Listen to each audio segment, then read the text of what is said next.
Alright, welcome back everyone. What is bump steer and how to fix it or minimize it? So what you're looking at right now is a custom 1/10 scale Barbie C1 Corvette, my Corvette first generation.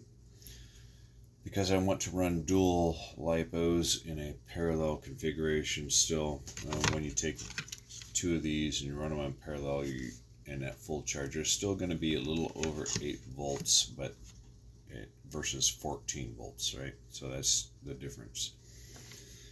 That's going to give me more amperage. Amperage will help the car accelerate a little better, especially considering I have a 55 tooth motor pinion gear. So the bump steer on this particular vehicle is something that I tried to avoid, but I have this battery pack. Let's move it all the way back. There's just not enough room to mount this servo all the way over. Maybe if I was to stand it up and mount it so it sits on here, I might be able to get it closer. But I don't have a long enough control arm here.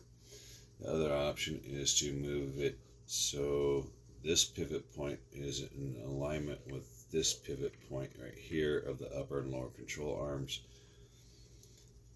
That would help minimize it. So the best solution, ideally, if you have the room and the space, is to mount the servo in such a way where this pivot point is right in between the pivot point of the control arm here and the lower control arm, like right in the middle. You want the upper and lower, you want it to be right in the middle. And the same would be reversed on the other side. The servo was moved over. This is a pivot point. That's where you want that pivot point to be, right in the middle between the upper and lower control arm. So what happens if you draw yourself an imaginary line straight up and down right here and straight up and down right here, you can see we've got an angle going down, right from top going down this way. What happens is if this tire hits a rock and swings this tire up, it changes the suspension geometry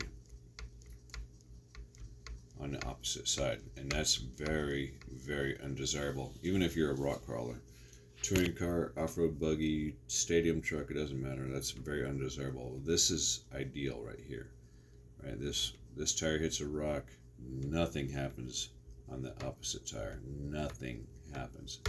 That's what we want, but on both sides of the vehicle. So just kind of an example right here. Here's a 1/24 scale drag car that I built, custom tube style suspension.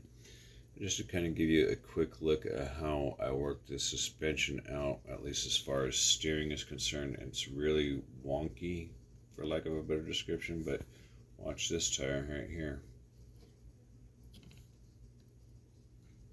Almost nothing. Almost nothing. That would be ideal. We'll turn it from the side. And this car technically has more suspension travel. Yeah, because it's not balanced properly. I have to kind of hold it. Nothing happens to the opposite tire.